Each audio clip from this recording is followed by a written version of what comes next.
Bismillahirrahmanirrahim. Alhamdulillahirrabbilalamin. Wabihi nasta'in ala umuri dunya wadin. Wassalatu wassalamu ala asyrofil anbiya'i wal mursalin. Wa ala alihi wa sahbihi ajmain amma ba'du. Baik, di sini kami dari kelompok 3 ingin menyampaikan materi hadis tentang lockdown wilayah saat terjadi wabah penyakit. Anggota kami ada Alia, Andita, Al-Rizaldi Febri, Aditya Fajar, Alfitri Nur Hasanah, dan saya sendiri Adinda. Untuk mempersingkat waktu, untuk materi yang pertama, yaitu kepada Teh Alia dipersilahkan. Bisa di slide PPT-nya, diganti slide-nya. Oke, hadis tentang lockdown wilayah saat terjadi wabah penyakit. Di sini ada 5 pembahasan ya. Yang pertama yaitu mengenai pengertian lockdown sendiri, kemudian dampak dari lockdown, terus ada hadis tentang lockdown, kemudian ada syarah hadis, dan juga ada hikmah yang dapat dipetik dari hadis. Nah, yang akan saya bahas yaitu mengenai apa itu lockdown. Lockdown dapat diartikan sebagai penutup akses di sebuah area, baik itu akses masuk ataupun akses keluar. Nah, istilah lockdown ini juga dimaknai sebagai suatu kebijakan pembatasan bagi komunitas atau orang agar tetap berada di areanya selama bahaya ancaman masih terjadi. Nah, ketika sebuah area memberlakukan lockdown, baik itu negara, provinsi, kota, ataupun kabupaten, bahkan hingga wilayah yang lebih kecil seperti kecamatan, desa.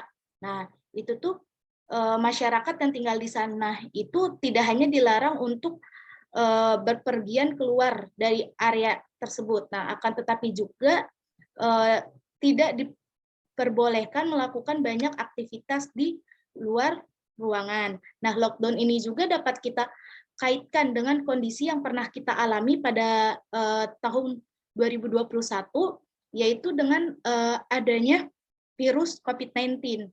Nah, pada saat itu, pemerintah mulai menerapkan kebijakan lockdown, yaitu salah satu usaha pemerintah dalam pemutusan penyebaran virus COVID-19. Nah, dengan diberlakukannya kebijakan pembatasan di ruang publik. Kebijakan lockdown ini juga berlaku hanya untuk sementara waktu.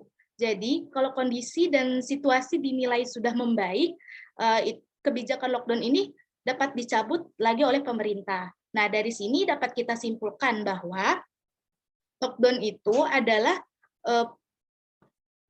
merupakan penutupan akses, baik akses masuk maupun akses keluar, agar setiap orang itu tetap berada di areanya selama bahayanya itu masih mengancam.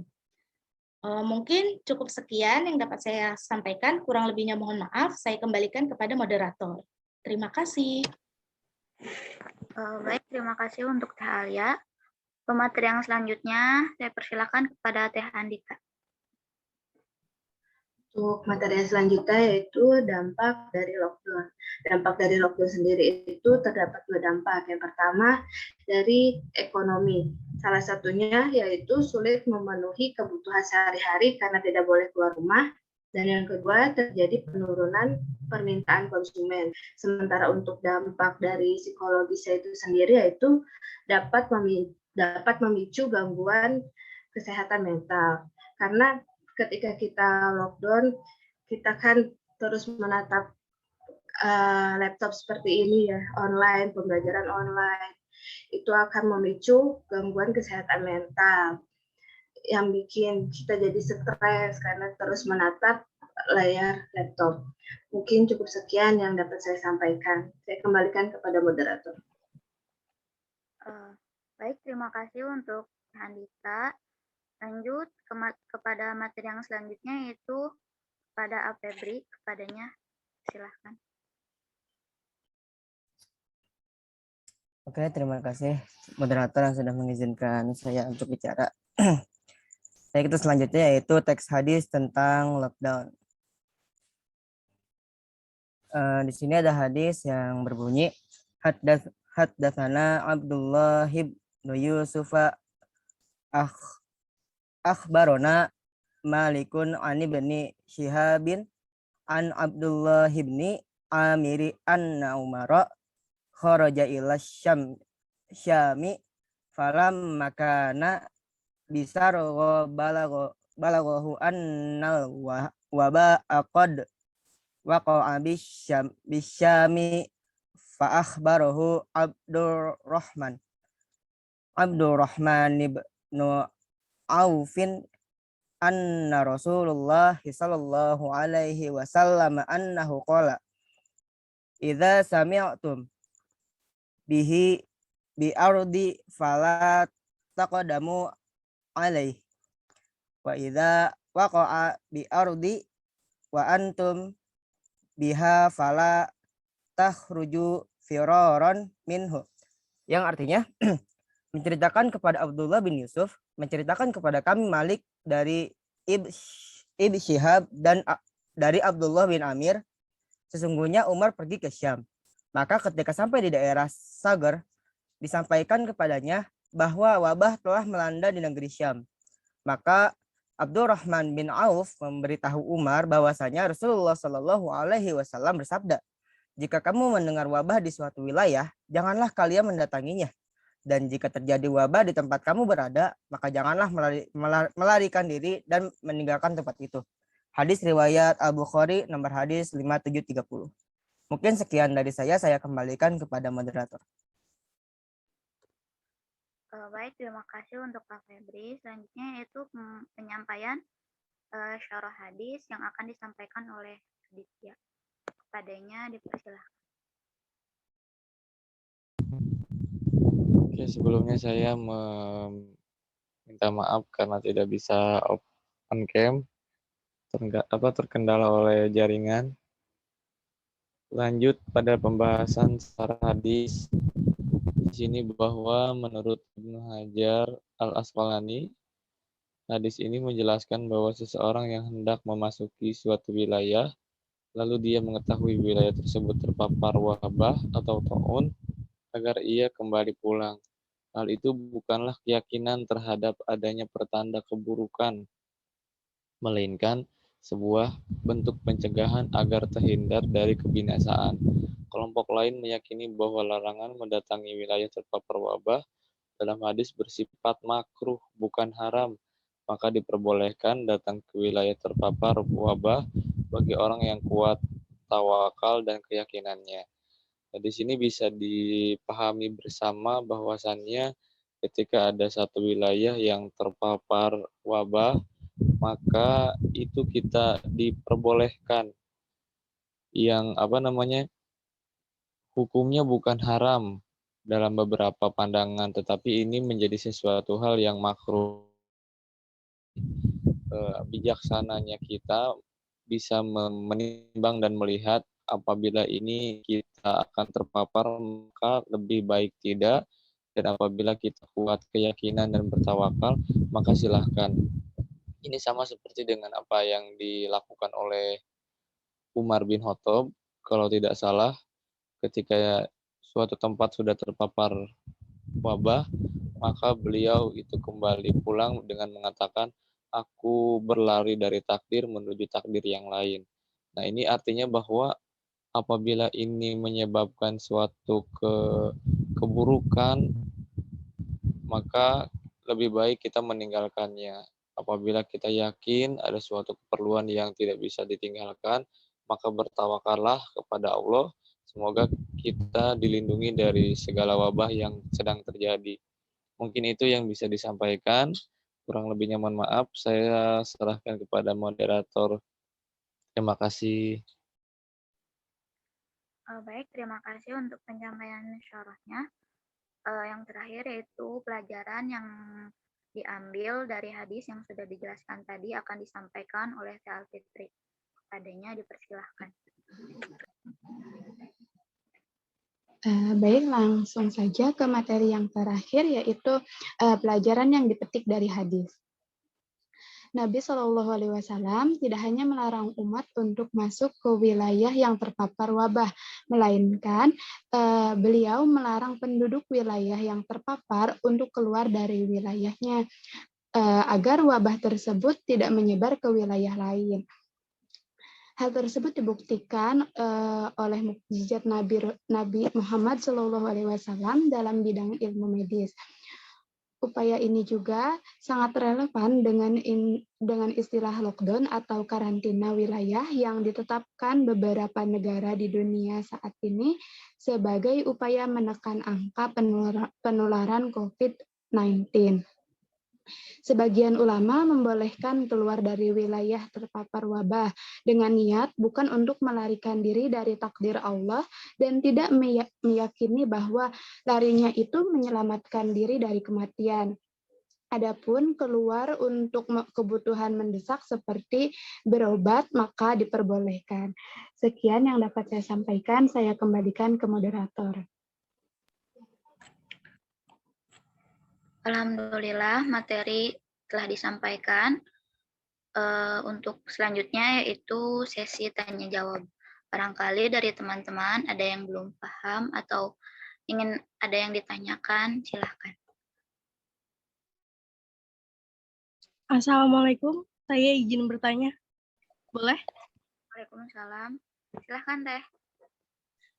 Tadi yang disampaikan oleh siapa ya tadi? Sorry, saya lupa namanya. Yang masalah ekonomi sama psikologis.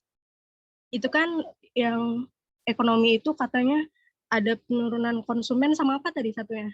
Itu tuh boleh dikasih contoh nggak? Penurunan konsumen yang seperti apa? Oke, makasih. Baik, terima kasih. Ditampung dulu ya, Teh. Oke.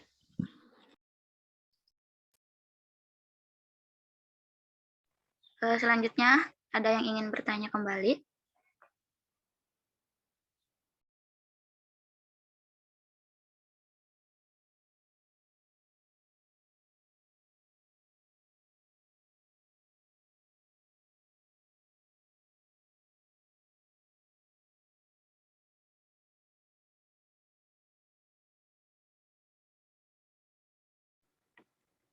Bagaimana pemateri? Sudah ada jawaban?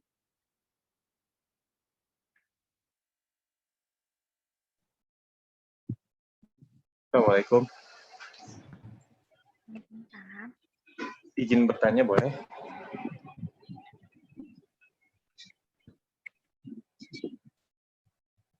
Halo, ada suara saya tidak? Ada. Boleh izin bertanya? Tadi yang di slide berapa ya? Saya lupa. Yang tentang psikolog sama yang kan tadi kan membahas tentang psikolog, terutama di kayak kita seperti kita ini kan sebagai mahasiswa kan keseringan membuka laptop dan terlalu fokus ke laptop kan. Bagaimana caranya tindakan agar tidak terlalu cenderung untuk melihat atau memainkan laptop tersebut untuk kelengkapan tugas kita. Umpama seperti kayak ngerjain tugas gitu, untuk perkuliahan seperti itu. Terima kasih. Baik, terima kasih. Selanjutnya, ada yang ingin bertanya kembali?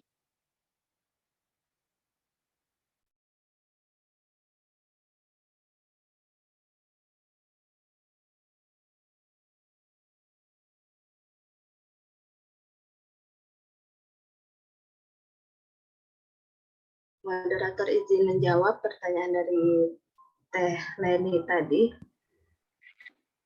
Silahkan.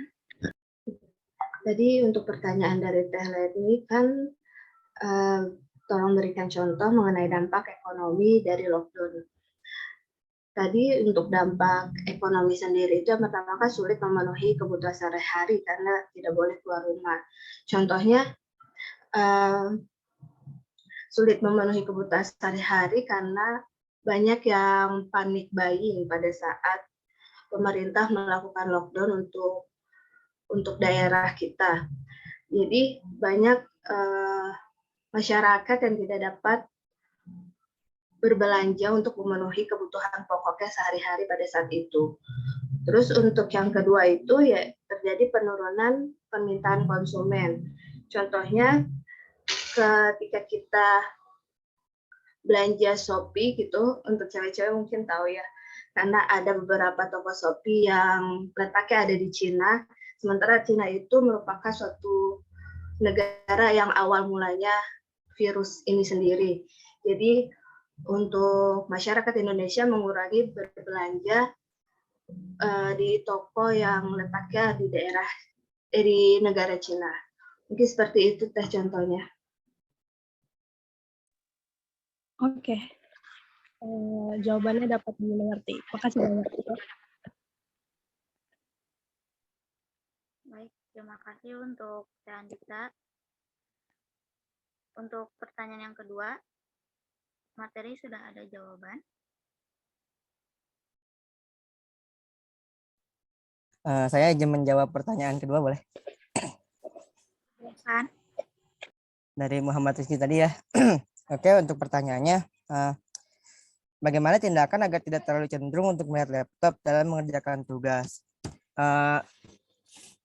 Menurut saya untuk saat ini laptop itu sebuah kebutuhan yang mau nggak mau kita harus gunakan gitu, atau kita lihat untuk mengerjakan tugas. Soalnya karena kondisi kita kuliah online atau lockdown tadi, jadi segala tugas itu tuh pasti ada di laptop ataupun HP gitu. Cara agar kita menguranginya menurut saya bisa dengan dijadwal sih, Kang. Kayak misalkan kita ngatur jadwal, kita ngerjain tugas hari atau jam sekian-sekian. Nah, sisanya kita bahasa sekarangnya mah healing gitu, healing kayak main kemana, jalan-jalan. Nah, jadi terus malam istirahat, walaupun itu agak kayak gak bisa gitu, pasti zaman sekarang ataupun udah semester sekarang pagi siang malam nugas, cuman salah satu caranya itu membagi waktu. Jadi jam-jam sekian sampai sekian kita mengerjakan tugas di laptop, jam sekian kita istirahat atau mengatur jadwal lah untuk bertatapan dengan laptop gitu. Bagaimana Kang Rizky? Bisa diterima? Baik, terima kasih. Bisa saya terima, Bapak.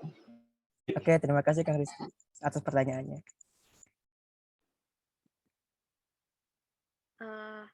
Mungkin pertanyaan-pertanyaan sudah dijawab oleh pemateri. Sesi yang selanjutnya yaitu sesi penutupan. Terima kasih untuk teman-teman dan terima kasih untuk pematerinya. Kita tutup Zoom kita sore hari ini dengan pembacaan hamdalah bersama-sama. Alhamdulillahirrabbilalamin.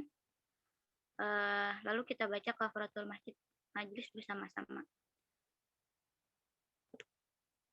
Subhanakallahumma wa bihamdika asyhadu an la ilaha illa anta astaghfiruka wa atubu ilaik.